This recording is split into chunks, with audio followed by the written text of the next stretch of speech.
Hello everypony, this is Rob Royale, and welcome back to another reading of My Little Background Pony, Friendship is Magic, by ComicFan616 on FIMfiction.net. I will keep this short this time. I am back home for spring break, so hopefully I'll have a few more of these out a lot quicker than I have been, since, school is not fun and really drives me insane. Great news, I think it's April 2nd or 4th confirmed date for Season 5, so heck yeah everybody, we are ready to go. Alright, that's pretty much it for now. So let's get started. This is Chapter 7, Forest of Deception. Everyone was now very nervous. Not that they weren't nervous before, given their location, but with 2 attempts on their lives, possibly by Nightmare Moon no less, the common mindset was that it was only a matter of time before the next big crisis happened. They tried their best to hide it, but fear could be felt among every pony, and they were all aware that the others were feeling the same. It was Derpy's turn to break the gripping silence as she moved closer to the doctor. "So, Doctor, She started, though she wasn't sure on what she was going to say. "Yes, Derpy?" the doctor responded. Derpy struggled to think of something to say. She finally settled on a question. "What's your home planet like?" She hoped the answer would take a long while to actually explain, keeping the silence at bay for that much longer. But the doctor said nothing, like he was lost in thought. "Doctor," Octavia said, "are you all right?" "Oh, yeah, I'm fine," he said. "I'm just trying to figure out how best to describe it to you all." "Just describe it then," Vinyl said. "No big words, no artistic license, or all that jazz." The doctor thought for a bit longer and spoke. "My planet's called Gallifrey," he started. "It's many, many light years away from this planet. You won't find it in any star chart. Put simply, it's absolutely stunning. The skies are burning orange, the fields of the mountains are red and capped with snow. One of the most beautiful sights you'll ever see, at least in my humble opinion, is the rising of the twin suns." "Wait, twin suns?" Bonbon said. "What kind of pony has that much power?" "Well, remember what I said about your planet being the exception to most races? Even I would call normal. Your planet is a geocentric system, with the sun and the moon revolving around it and controlled by magic. The only one of its kind, I might add. But my planet, and pretty much every other planet in existence, is heliocentric. It revolves around the sun, or suns in this case, and its rotation creates the illusion of sunrise and sunset. The most impressive part of Gallifrey, however, has to be the Citadel, the seat of power over all the Time Lords, surrounded by the glass dome." "It sounds beautiful," Octavia said. "It is," the doctor replied wistfully. "So, why didn't you go there?" Derpy asked. The doctor did a wild take for a second and turned to the Pegasus. "What? Are you saying you don't want me here?" "No, it's not that," Derpy defended. "But if you were looking to take a break from your travels, why didn't you just go home?" The doctor paused again, although this time it seemed more out of reluctance rather than searching for the right words. "Doctor," Bonbon started, "have you been lying to us?" "It's not like that," the doctor said nervously. "Not entirely, anyway," he added quietly. He stopped walking, prompting the others to stop as well. "The High Council, back on Gallifrey, we don't always see eye to eye. The Time Lords are happy to just sit on their flanks all day and watch the universe pass them by. But I don't want to just watch. I want to experience. I've gone on many an adventure. I've even made several close friends." He stopped again. "Did something happen?" Octavia asked.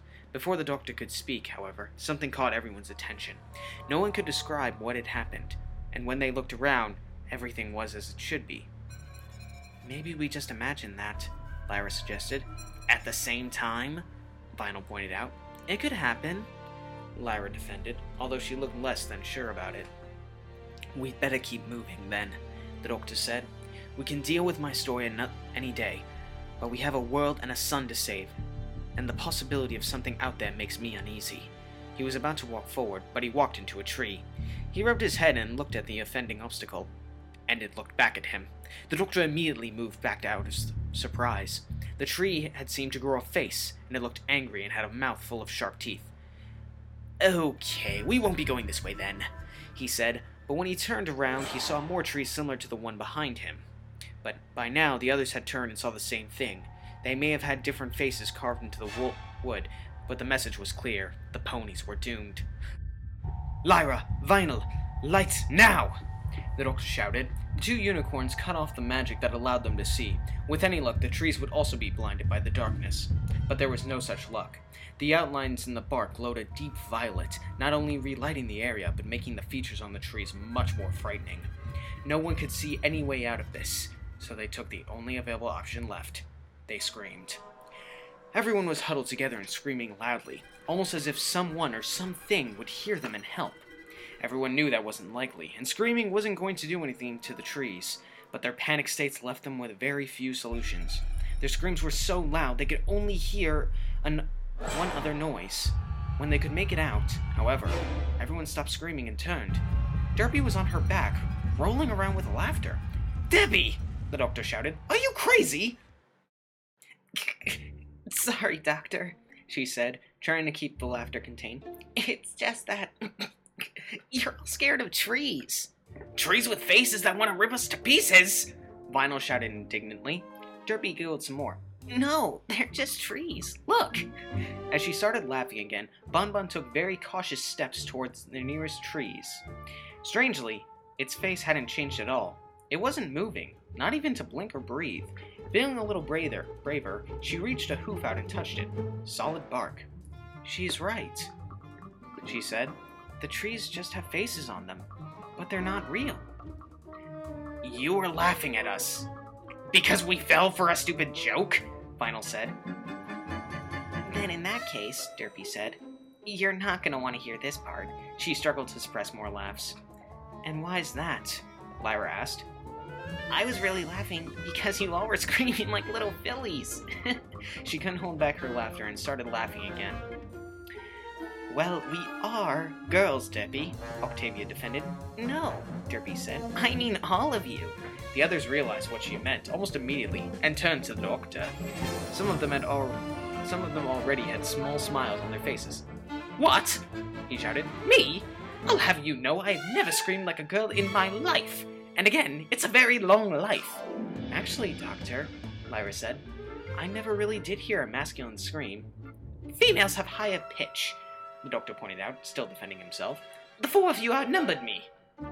Vinyl smiled mischievously to herself and stepped backward a bit. There was a branch near her, and when she got close enough, she stomped her hoof down on it, causing it to break. "Eee!" the doctor screamed almost immediately.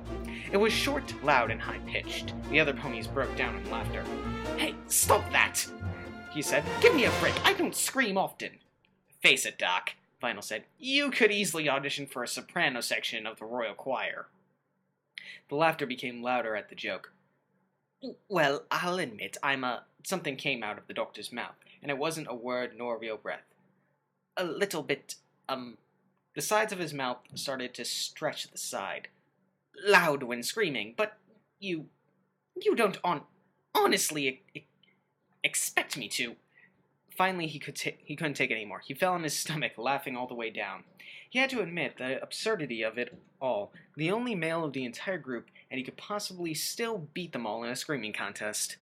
The laughter continued for a while, but by the time they all had regained their composure, they felt happier than when this adventure first started. The doctor got up and walked to Debbie. "Thank you, Miss Hooves," he said. "I think we all needed that." "You mean the laughter, or the screaming?" Debbie replied with a sly look on her face. The doctor chuckled a bit. "Either way." "I just have one question," Octavia said. "How did these trees get like this?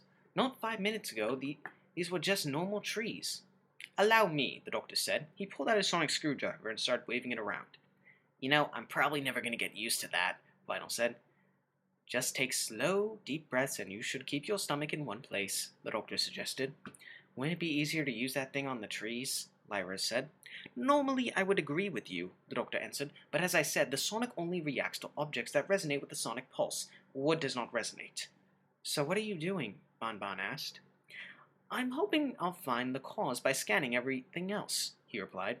He started moving around almost frantically. The air, the dirt, the rocks, anything that might produce a lead. He was about to move again, but he suddenly moved back, like something was pulling him. "Oh, now we're getting somewhere. Come on, girls, allons-y!" He put the sonic screwdriver in his mouth and ran further into the forest. The others followed him. His path was not as straight as anyone would have liked. Every so often, he would turn as though the sonic was forcefully directing him. The really odd thing was that no matter where they went, the trees still had those frightening faces. After several long minutes of running, the doctor finally stopped. Everyone could tell this was their final destination for two main reasons. First, the tree they found was the only one around that didn't have a face. The second reason was the creature sitting on its roots. It looked humanoid, female in appearance, and was dressed in flowing garments that seemed to be made of plants. She also had a transparent look about her, like she was a ghost. But what really interested them was the fact that she was crying. The doctor put his sonic screwdriver away and approached the creature. She noticed the sound of his footsteps and looked up. "Who are you, and why are you here?" She asked. Her voice almost echoed. "I'm the doctor," he said softly, "and these are my, associates." He indicated to the other ponies. "And who might you be?" "Just a dying dryad," the creature replied, "one who wishes to be left alone in her final moments." Dying? Octavia repeated. Why? "See for yourself," the dryad answered. She pointed off to the side. A rather large branch was lying next to the roots. The side that was formerly connected to the tree indicated the branch had been torn off, which, given its thickness, was surprising.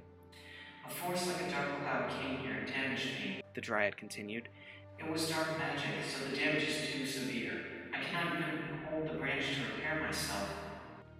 "But it's just a branch," Lionel said. "What's that got to do with you?" "Dryads are spirits that inhabit trees," the doctor explained. "Whatever happens to the tree happens to her as well. That's why those trees grew faces to frighten us off." "I have already been hurt," the dryad added. "It is the way of the trees to protect us from further harm when nothing can be done. Whatever business you have in the forest, please take it elsewhere and leave me in peace." "Hang on," Lyra said. She walked toward the tree. "Maybe I can help. I know a reparation spell that might put the branch back into place and even destroy the dark magic." She paused and thought for a moment. "But this could be tricky. Fixing two problems at once will be hard enough, and the tree is a living thing to boot. Vinyl, think you can lift that branch for me? I need every ounce of power I've got into this spell." "Sorry, Ly," Vinyl replied, "but after that manticore gave me a good wallop on the head, my magic's not so good right now. I could barely keep up the light spell." "Figures," Lyra whispered. "Okay then, plan B." She lifted the lyre from her back and held it up in front of her. "Lyra, what are you—" The doctor started before one of the strings was ripped off the instrument by Lyra's magic. 3 more strings followed it, leaving the lyre with a small gap.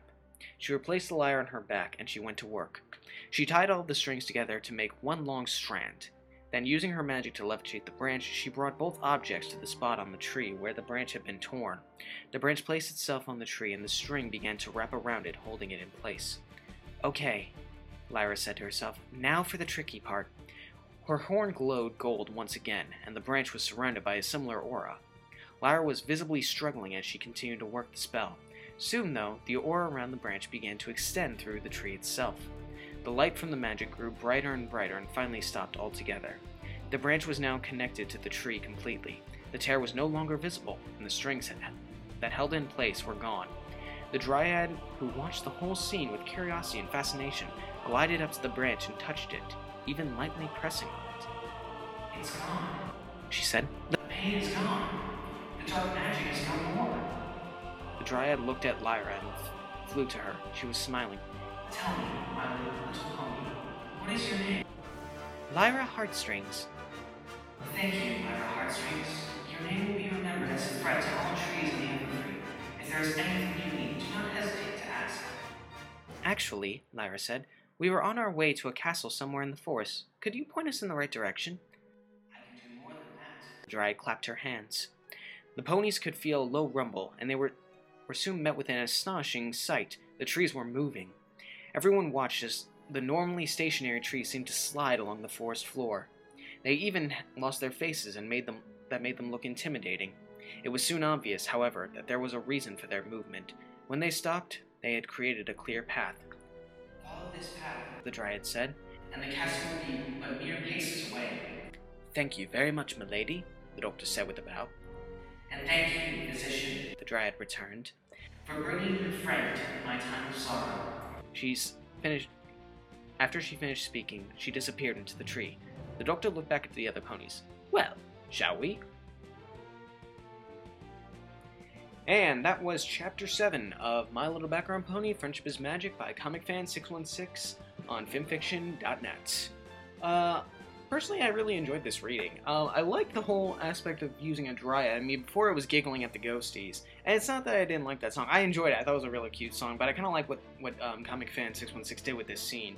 It was really clever, especially with the whole thing of a dryad. I actually went and looked up what that was, and fascinating that he incorporated that. I think it was really well done. And I apologize if my range of voices got kind of confusing there with the dryad and Lyra. I mean, I can only go so far. Anyway, go leave a comment on his page, tell him what a fantastic job he's doing, and like this video, comment, and hopefully subscribe, and leave any feedback you got. And I will hopefully have more videos uploaded soon. So, stay brony, everybody.